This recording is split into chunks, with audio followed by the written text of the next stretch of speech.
Olá, querido irmão, querida irmã, este é o programa Tesouro da Igreja e eu, Luiz Carlos, juntamente com você, estamos aqui dando continuidade aos nossos estudos sobre a declaração Dominus Iesus, o Senhor Jesus, uma declaração sobre a unidade e a universalidade salvífica de Jesus Cristo e da Igreja, uma declaração da Congregação para a Doutrina da Fé, quando o prefeito dessa congregação era o Joseph Ratzinger, que depois foi o Papa Bento XVI.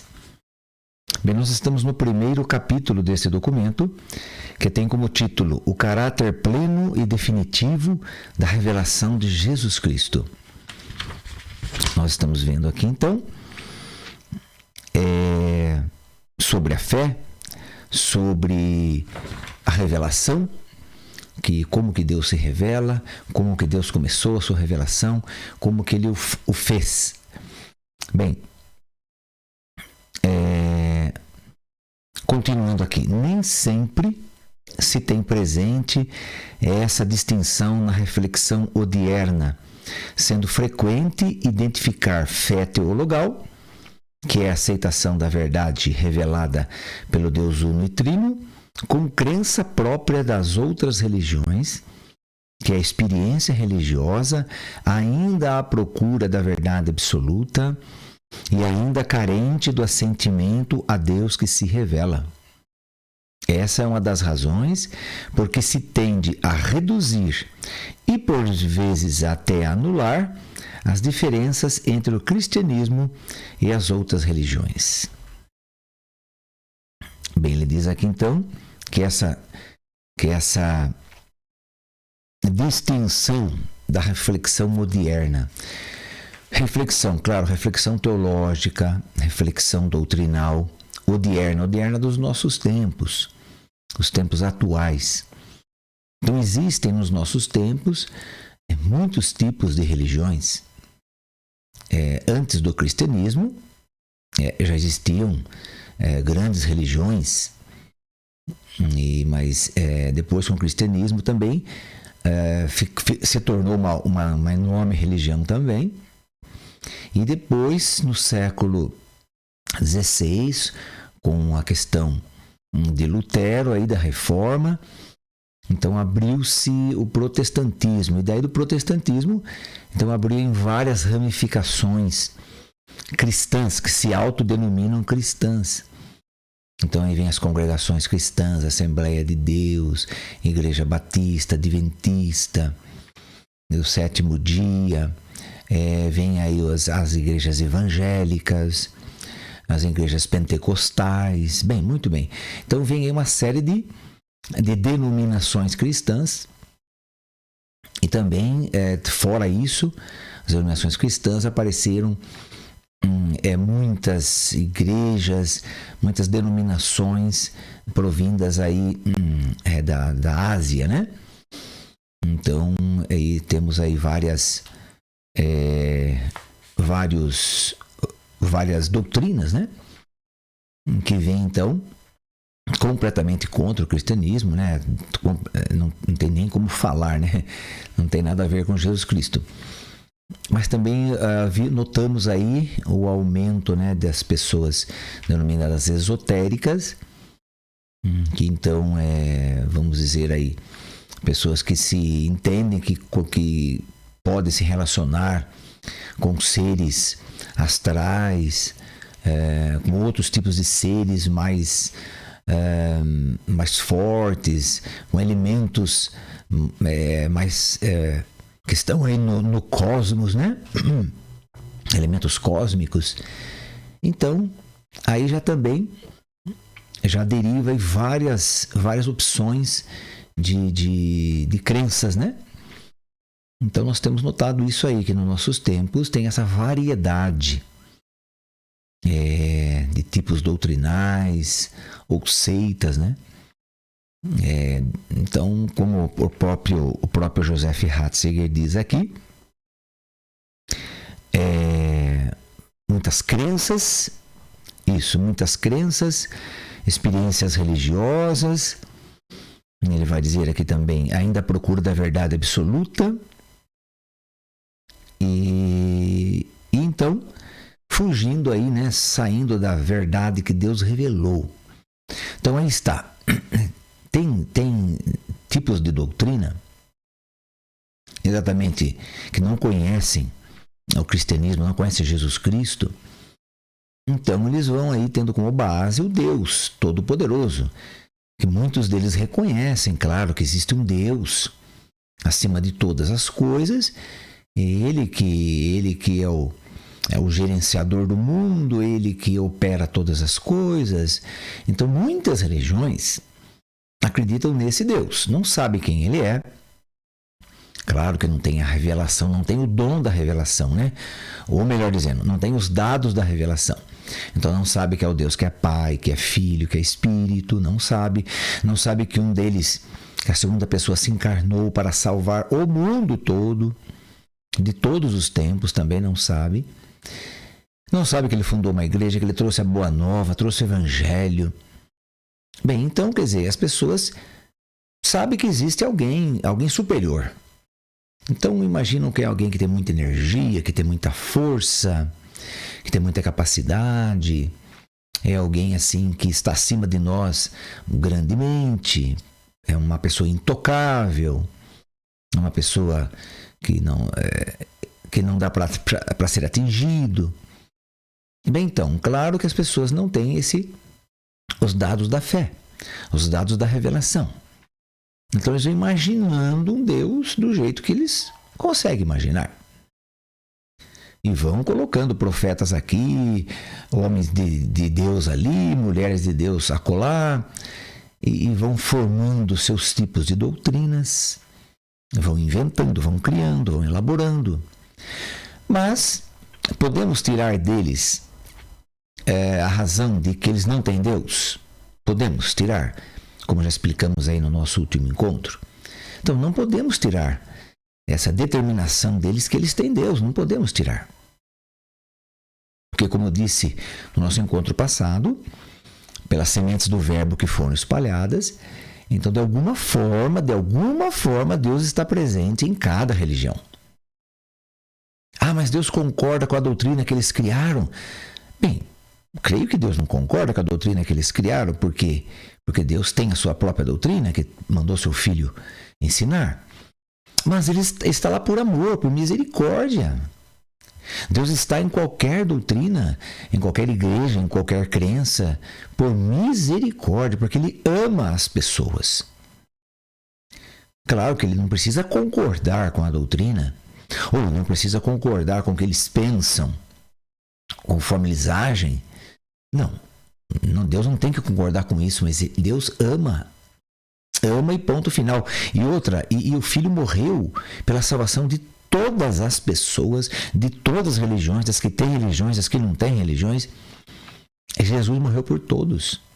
Então isso tem que ficar bem claro para cada um de nós. Não é porque o sujeito ali, o fulano ali, ou a fulana não é católico, não é nem cristão. Ah, Luiz Carlos não é aquela pessoa lá, você não sabe, ela é tal coisa. Mas Deus ama. Deus ama e Deus quer salvar aquela vida. Deus quer salvar aquela alma. E Ele vai fazer de tudo para isso. Ok? Então vamos deixar bem claro isso, né? Para que nós não tenhamos aí, então, pensamentos, né, de divisão, pensamentos de separação das pessoas, não é? Ah, fulano pertence ao espiritismo, então não pode ser meu amigo. Não é assim, as coisas não funcionam assim. É seu irmão também. Uma pessoa que Deus ama tanto quanto você. Você não é melhor do que ele.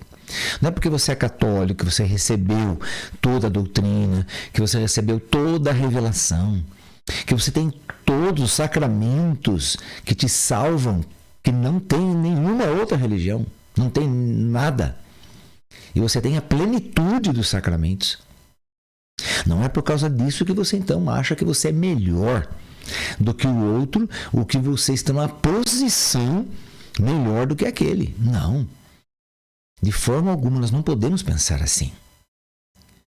Se nós pensarmos assim, nós nos enganamos a nós mesmos.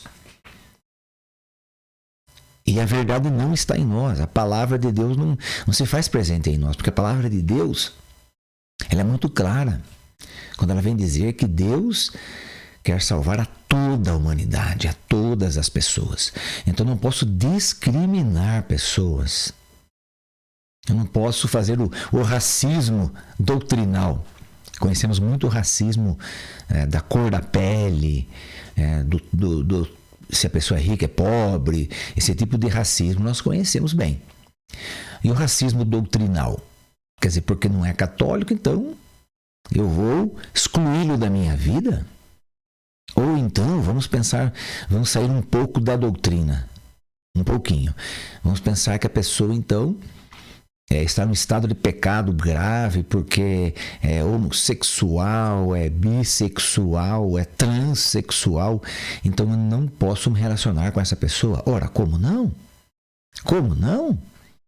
É uma pessoa que precisa do amor de Deus. E quem sabe você é esse canal do amor de Deus. Até hoje essa pessoa não sentiu o amor de Deus, não conhece o amor de Deus, não conhece que Jesus a ama tremendamente, é apaixonado por ela, por essa pessoa, e de repente você é a única chance que essa pessoa tem de receber esse carinho, esse amor. De repente, na vida inteira da pessoa, ela nunca encontrou ninguém.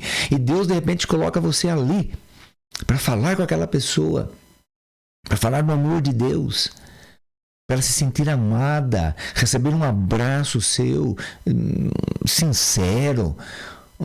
De repente, você é a única chance que aquela pessoa tem e você se julga, se coloca numa posição de que não, eu não posso me misturar, eu não posso estar com aquela pessoa. O que vão pensar de mim? Ora, irmão, irmã.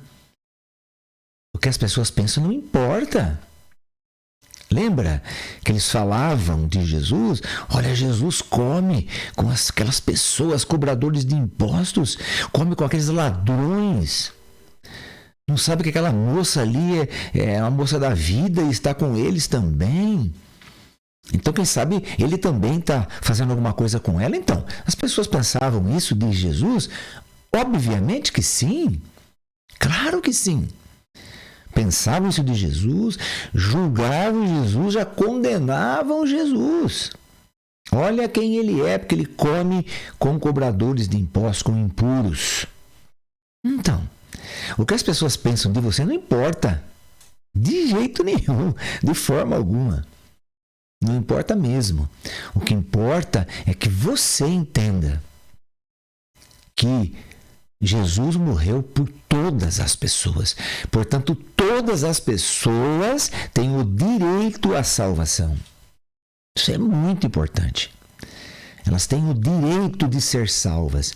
Então, o que é direito de ser salva? Tem o direito a receber o seu amor, a sua misericórdia, a sua doçura, a sua amizade, o seu sorriso, o seu abraço. Olha, nós temos aí, o que ensina a doutrina católica? Nós temos dois tipos de juízo ou de julgamentos. O primeiro é o julgamento imediato após a morte. É sozinho. É você e Jesus, não tem mais ninguém. Claro, se você é batizado, evidentemente, seu anjo da guarda vai com você até a porta da sala de Jesus, vamos supor. Estou aqui imaginando. Abre a porta e você entra, ele não. Muito bem. Ele está encarregado, da sua vida de levar você até onde Jesus, então, decidir. Mas daí você tem esse julgamento imediato após a morte. Ele é pessoal, é você e Jesus, não tem mais ninguém. E nesse julgamento pessoal, eu já expliquei aqui várias vezes, mas não custa repetir, sempre tem pessoas novas ouvindo. Jesus vai fazer uma única pergunta para você, e isso o catecismo da igreja garante. Ele vai fazer uma única pergunta para você, vai olhar nos seus olhos, chamar você pelo seu nome e dizer: Luiz Carlos, você me amou? É só isso, viu? O julgamento do Senhor é só esse. É só uma pergunta. Agora, o julgamento geral que é quando ele voltar na parousia. Até então estamos mortos, perdemos o nosso corpo, estamos só com a nossa alma humana. Então, no segundo julgamento, quando ele vai restituir o corpo a cada um de nós, mas o corpo já apodreceu, os bichos já comeram, não importa, não importa. Deus nos criou do nada, então ele pode nos recriar do nada também. E ele vai fazer isso. Aí você recebe o corpo novamente, você se torna você de novo. Muito bem. Aí ele vai apresentar você para a humanidade inteira, principalmente para as pessoas do seu tempo. E vai perguntar: alguém tem alguma coisa contra o Luiz Carlos? E de repente, pode levantar uma pessoa, desses que eu acabei de falar aí, né, pessoas que por muitos são tidos aí como marginalizados, como pessoas que não merecem Deus, não merecem nada, não merecem. E de repente uma das pessoas levanta e fala: eu queria um abraço do Luiz Carlos. Eu queria sim. Mas ele nunca me deu. Ele sempre desviava o olhar de mim. Ele sempre me deixava de lado. Ele me recusava. Ele me descartava. E daí, como é que vai ficar a minha situação na minha salvação? Como que vai ficar? Veja aí quantos pontos que eu perdi, quantos pontos positivos que eu perdi na minha balança de julgamento. Então, por isso, querido irmão, o que Jesus fala na palavra? Não fiqueis devendo nada a ninguém. Não está falando só em dinheiro, não. Está falando em tudo, em tudo. Não fique devendo nada. Não fique devendo um sorriso. Mas aquela pessoa não merece um sorriso meu. Aquela pessoa é chata, é arrogante, é presunçosa, orgulhosa, metida. Não tem problema. Mas se ela receber o seu sorriso, se ela receber de repente a sua compreensão, que você não discriminou ela, ela sabe que de repente ela sabe que ela é chata, que ninguém a suporta. Mas você está suportando. Então ela fala: mas como que as pessoas não me suportam? E essa pessoa vem aqui e sorri para mim, me abraça, me cumprimenta todo dia, mesmo eu fechando a cara para ela, ela me cumprimenta. E os outros já sabem que eu sou assim, já nem chegam, nem passam perto de mim. Mas isso daqui é diferente. Como que ele faz isso? Por que ele faz isso? Então, é nesse sentido. Então veja aí que da parte de religião eu mudei para outras coisas, mas está tudo implícito, está tudo aí no mesmo lugar. Tudo bem? Vamos lá. Existe também quem formula a hipótese do valor inspirado dos textos sagrados de outras religiões. Certamente deve-se admitir que alguns elementos presentes neles são, de fato, instrumentos pelos quais multidões de pessoas puderam, ao longo dos séculos, e podem ainda hoje alimentar e manter sua relação religiosa com Deus. Por isso, o Concílio Vaticano II, referindo-se aos modos de agir, aos preceitos e às doutrinas das outras religiões, afirma o seguinte: embora em muitos pontos esteja em desacordo com os que a Igreja tem e anuncia, não raro refletem lampejos daquela verdade que ilumina todos os homens. Então, a luz de Cristo, veja, Jesus disse que ele é a luz que veio ao mundo, ok? Ele é a luz, ele é a verdadeira luz que ilumina todo o homem, ilumina todo o universo, inclusive. Bem, essa luz veio aonde? Veio e instituiu uma igreja, chamada Igreja Católica. Jesus instituiu, a luz de Deus instituiu. Então a Igreja Católica ela é totalmente inundada, iluminada, cheia da luz de Cristo. Porque Cristo é a luz que ilumina esta igreja. Mas, querido irmão, querida irmã, quando acontece um raio, por exemplo, aí, vem um raio lá do céu, não é? E vem em um determinado ponto, uma árvore, por exemplo, O raio vem naquela árvore ali, inclusive queima toda a árvore, né? Mas, por muitos quilômetros, aquele terreno, aquela parte daquela terra ali, ficará iluminada por alguns segundos, sim, que é o que quanto dura um raio, alguns segundos. Então, muita área grande vai ficar iluminada. Então, o que quer dizer isso aqui? Por que essa comparação que eu estou fazendo com o que está dizendo aqui? Que muitas dessas religiões receberam lampejos, quer dizer, reflexos da luz de Cristo que veio para a Igreja Católica. Então, a luz de Cristo ilumina a Igreja Católica? Sim, ilumina. Mas as outras religiões recebem reflexos, lampejos, raiozinhos. Entende? Isso que eu quero dizer. Porque Deus está presente nas outras religiões também. Está. Então, a sua luz está lá também? Sim. Não plena. Não em sua plenitude como está na Igreja Católica. Mas ela está sendo iluminada de alguma forma por Deus. Então, existem naquelas doutrinas daquelas igrejas algumas verdades de Deus? Sim, existem algumas verdades de Deus. Tanto é que a verdade que ele escreveu aqui é com V maiúsculo, que é Jesus Cristo. Entende? A tradição da igreja, porém, reserva o qualificativo de textos inspirados aos livros canônicos do Antigo e do Novo Testamento, enquanto inspirados pelo Espírito Santo.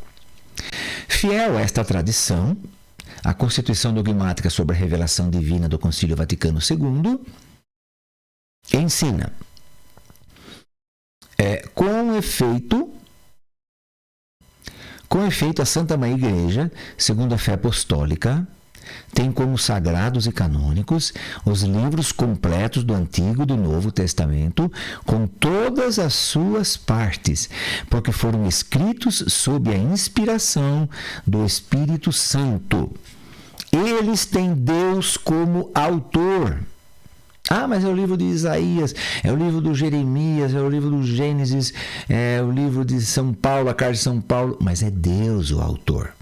Aquelas pessoas são escritores sagrados que escreveram o que Deus queria que fosse escrito. Então isso é muito importante nós termos também nosso conhecimento. Então eles têm Deus como autor e nesta sua qualidade foram confiados à mesma igreja. Tais livros ensinam com certeza, com fidelidade e sem erro, a verdade que Deus, em vista da nossa salvação, quis consignar nas Sagradas Escrituras. Embora, querendo congregar em Cristo todas as gentes, todas as pessoas, e comunicar-lhes a plenitude da sua revelação e do seu amor, Deus não deixa de se tornar presente sob variadas formas, quer aos indivíduos, quer aos povos, mediante suas riquezas espirituais, das quais a principal e essencial expressão são as religiões, mesmo se também contém lacunas, insuficiências e erros. E elas têm sim. Tem lacunas, tem insuficiências e tem erros, mas Deus está lá. Portanto, os livros sagrados das outras religiões, que sem dúvida alimentam e orientam a existência de seus seguidores, recebem do mistério de Cristo os elementos de bondade e de graça neles presentes. Você acredita nisso, irmão e irmã? Que nasquelas religiões, no islamismo, no budismo, no judaísmo, claro, né? Mas aí, qualquer outra religião, não vou aqui nomear, são milhares delas, né? Então, mas essas religiões, elas recebem do mistério de Cristo os elementos de bondade e de graça de Deus, de graça do Espírito presentes nessas doutrinas. Recebem? Sim, recebem. É isso que eu estava dizendo. São lampejos, são reflexos, são focos de luz ali, pequenos, sim, são, mas são de Deus. Então, tem alguma coisa boa em cada religião? Tem, sim. Pode ser que tenha 90% ruim. 90%, mas 10% tem de coisa boa. É onde está Deus. É onde Deus age. Vou ler aqui algumas passagens para vocês dizendo exatamente sobre a inspiração do Espírito Santo nesses livros sagrados que a Igreja Católica constituiu como seu cânon. Cânon quer dizer um conjunto de livros sagrados, que foram considerados sagrados. E são. Se foram considerados, de verdade, eles são. Porque a Igreja não pode errar, né? Em questão de doutrina, em questão de moral, ela não erra, o Espírito não permite. Então vamos ver aí. Evangelho de João 20:31. Diz aqui. Vou ler desde o 30. Jesus fez dentre seus discípulos muitos outros sinais ainda, que não se acham escritos neste livro. Esses, porém, foram escritos para credes que Jesus é o Cristo, o Filho de Deus, e para que, crendo, tenhais vida em seu nome. Ok? Então, o que está escrito aqui é porque Jesus quis que fosse escrito. Então, João 20, 30 e 31. Agora vamos para algumas cartas aqui. Segunda de Timóteo. Então vamos lá. Segunda carta de Timóteo. Está depois do livro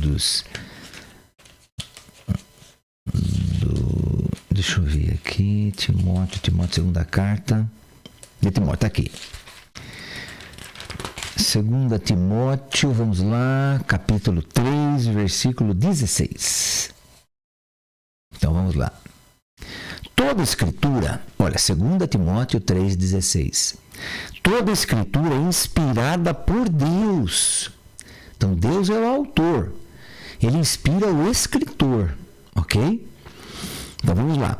Toda escritura é inspirada por Deus e útil para instruir, para refutar, para corrigir, para educar na justiça, a fim de que o homem de Deus, quer dizer, homem que é sentido gênero humano, homem e mulher, o homem e a mulher de Deus sejam perfeitos, qualificados para toda boa obra. Outra passagem, segunda carta de Pedro. Então, mais para frente, lá no finalzinho da Bíblia, quase chegando no finalzinho da Bíblia, né? Nós temos aí a primeira carta de Pedro, agora vamos aqui para a segunda de Pedro, capítulo 1. Segunda de Pedro, capítulo 1, versículo 19 até o 21. Então, vamos lá. Repetindo, né? Segunda carta de Pedro, capítulo 1, versículo 19 a 21. Diz assim: temos também por mais firme a palavra dos profetas, a qual fazeis bem em recorrer como a uma luz que brilha em lugar escuro, até que raie o dia e surja a estrela d'alva em nossos corações. Antes de mais nada, sabei isto, que nenhuma profecia da Escritura resulta de uma interpretação particular, pois a profecia jamais veio por vontade humana, mas homens impelidos pelo Espírito Santo falaram da parte de Deus. Ok?